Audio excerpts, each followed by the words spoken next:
అతను వచ్చాడు ఎక్కించుకొని పోతున్నాడు 500 ఇస్తాను అనేసి. సో చూద్దాం. Yes, I'm from Nepal, Pokhara, Nepal. You are late, this is the tourist దగ్గర area. 9 గంటల జర్నీ ఉంటది. ఇప్పుడు టైం వచ్చేసి 7:30, 8 అవుతుంది.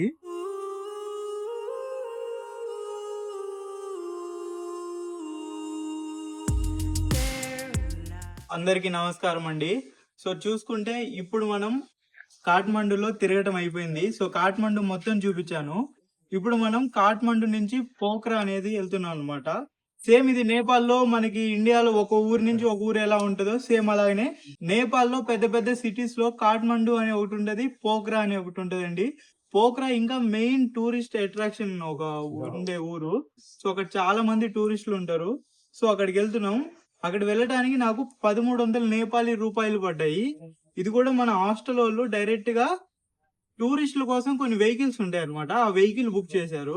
యాక్చువల్ గా నేను లోకల్ బస్సెస్ లోనే వెళ్ళొచ్చు, కానీ ఇది ఎలక్షన్ టైం అండి కరెక్ట్ గా. సో అది మంచిది కాదు వెళ్ళటం, ఆ విషయం నాకు తెలుసు. అందుకనే నేను టూరిస్ట్ వెహికల్ లో 1300 నేపాలీ రూపాయలు అంటే దగ్గర దగ్గర 700 రూపాయలు మన కరెన్సీలో. సో అది తీసుకొని మనం వెళ్తున్నాం అనమాట.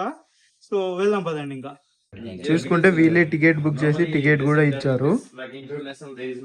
అండ్ హాస్టల్ ఎలా ఉంటది ఏంటి అనేది నా ఫస్ట్ వీడియోలో చూపించాను. వెళ్తున్నాము. ర్యాపిడో లాంటిది ఇన్ డ్రైవ్ అని ఇక్కడ ఉంటది, అది బుక్ చేస్తున్నాను. ఇక్కడ నుంచి దగ్గర దగ్గర 2 కిలోమీటర్లు ఉంది. ఈ నేపాలీ డబ్బుల్లో 70 రూపాయలు చూపించింది అనమాట. సో మనం చక్కగా అక్కడికి వెళ్దాం. అక్కడ వెహికల్ వస్తుంది, అక్కడ వెహికల్ ఎక్కాలంట. సో చూసుకుంటే అదే అండి బాలాజీ బ్యాంక్ అనేసి. ఇటు చక్కగా పోతే ఇదే పోఖ్రాకి వెళ్లే బస్సెస్. సో వాడు ఎగ్జాక్ట్ గా దానికి ఆపోజిట్ లో ఉండి ఆ డ్రైవర్ కి ఫోన్ చేయి వాడు వస్తాడు అని చెప్పారు. సో ఇక్కడే ఉన్నాను, ఆ డ్రైవర్ కి ఫోన్ చేద్దాము ఏమంటాడో చూద్దాం. ఇక్కడకై నేను 1300 ఇచ్చాండి. లేదు డైరెక్ట్ గా ఇక్కడికి వస్తే ఇలా బస్సెస్ వెళ్తాయి అనమాట. వీళ్ళు 1000 రూపాయలు చార్జ్ చేస్తారు. ఓన్లీ 1000 రూపాయలు నేపాలీ కరెన్సీలో, అంటే ఇంత అవుతుంది. సో మీరు డైరెక్ట్ గా ఒక 300 తగ్గించుకోవాలి అనుకుంటే ఇక్కడికి రావచ్చు. యాక్చువల్ గా పోఖ్రా రూట్ అనేది చాలా దారుణంగా ఉంటది అనేసి విన్నాను, చాలా మంది చెప్పారు. సో ఇది యాక్చువల్ గా చాలా మంది డే టైం ప్లాన్ చేస్తారండి, కానీ నాకు డే ఎందుకు వేస్ట్ అవటం అని నేను నైట్ ప్లాన్ చేశాను. ఇప్పుడు వాడు ఎక్కితే రేపు మార్నింగ్ 6 దగ్గర దగ్గర పోఖ్రాలో దింపుతాడు. సో హాస్టల్లో కొంచెంసేపు బతిమలాడి అరే బాబు కొంచెం ఎర్లీ చెకింగ్ ఇవ్వరా అనేసి హాస్టల్లోకి వెళ్ళాలా, లేదు అంటే ఎక్కడో ఒక టైం పాస్ చేయాలా 12 వరకు. చూద్దాం ఏమవుతుందో. వాడు అక్కడి నుంచి అందరినీ కొంచెం గలీ లోపలికి ముందు పార్కింగ్ చేసిందంట బండి, అక్కడికి తీసుకుపోతున్నాడు. ఇక్కడే ఎక్కిస్తున్నాడు. అటు ఇటు తిప్పి బస్ కాడికి తీసుకొని వచ్చాడు. చూసుకుంటున్నారు కదా, ఇదే టూరిస్ట్ బస్సు.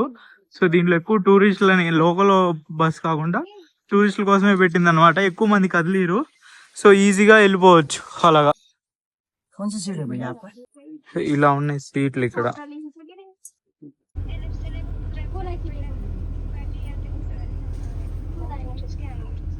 ఉంటే బస్సు స్టార్ట్ అవుతుంది. ఇక్కడ నుంచి దగ్గర దగ్గర 9 గంటల జర్నీ ఉంటది. ఇప్పుడు టైం వచ్చేసి 7:30, 8 అవుతుంది.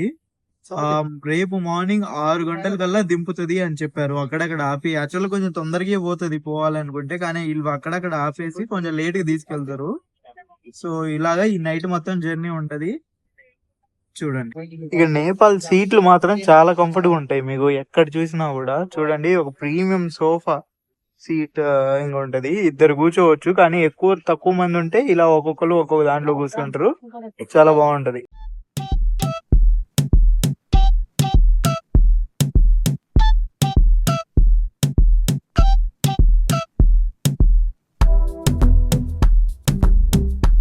ఇక్కడ దిగాము పోఖ్రాలో.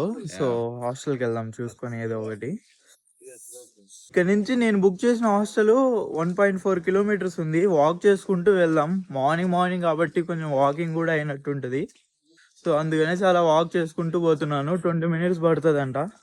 వెళ్ళి చూద్దాం ఏమవుతుందో. ఇక్కడ నుంచి 2000 రూపాయలు నేపాలీ రూపాయలు అడుగుతున్నారు. ఇప్పుడు ఒకవేళ హాస్టల్ కా డ్రాప్ చేస్తే అంత కట్టలేము, బెటర్ వాక్. క్యాబ్ వాళ్ళకి ఇదే అండి టైం, ఎందుకంటే టూరిస్టులు చాలా మంది వస్తారు కదా. అది కాదు టూరిస్ట్ బస్సు. ఫారెన్ కంట్రీస్ వాళ్ళు చాలా మంది వస్తారు. వాళ్ళకు 2000 అంటే చాలా తక్కువ, కొన్ని డాలర్లు మాత్రమే, ఒక $10-20. సో అలా వాళ్ళు ఇచ్చేస్తారు, కానీ మనకు సరదా తీరిపోయేంత డబ్బులు అవి. అందుకే ఏమి ఇవ్వకుండా నడుచుకుంటూనే పోతున్నాను. వెళ్దాం, ఉదయాన్నే కాబట్టి వాక్ అవుతుంది, అలానే చూసినట్టు ఉంటది. సో అలాగా వెళ్తున్నాను. చలి కొంచెం ఎక్కువ ఉంది. అతను వచ్చాడు, ఎక్కించుకొని పోతున్నాడు, 500 ఇస్తాను అనేసి. సో చూద్దాం వెళ్ళి. Yeah, yes, I'm from Nepal, Pokhara, Nepal. Joa Lake, this is a tourist area. We are reaching, I could customer, he's my hotel today. It's really nice, lake view, Pokhara, Pokhara, Joa Lake, really nice one. So తీసుకొని వచ్చాడు ఇక్కడికి, వెళ్దాం కనుక్కుందాం. చూసుకుంటే 1500కి మాట్లాడుకున్నా అండి నేపాలీ కరెన్సీలో, 3 రోజులకి ఇంక ఇక్కడే. సో ఇంక వేరే దగ్గరికి ఎందుకు, ఇంక ఇక్కడే తీసుకుందాం అనుకుంటున్నాను. చలో. సో ఉదయాన్నే తీసుకొని వచ్చాడు. ఇప్పుడు టైం వచ్చేసి 6 అవుతుంది, 12ంటికి దాకానే ఉంటుంది. సో దానికి కూడా మనం 500 ఎక్స్ట్రా కట్టాలి. సో రూమ్ చూసుకుంటే ఇలా ఉంది, సేమ్ అదే షేరింగ్ది. సో పెద్ద రూమ్స్, ఇలా 2-3 బెడ్లు ఉంటాయి అన్నమాట. సో చూసుకొని షేరింగ్ ఉండొచ్చు. ఓకే, నాట్ బ్యాడ్ అనొచ్చు. 500 నేపాలీ రూపాయలు అంటే దగ్గర దగ్గర మన కరెన్సీలో ఒక 280 రూపాయలు అయి ఉంటుంది రోజుకి. సో అలాగా 3 రోజులకి తీసుకున్నాం, ఇంకా 3 రోజులు ఇక్కడే ఉండాలి మనం.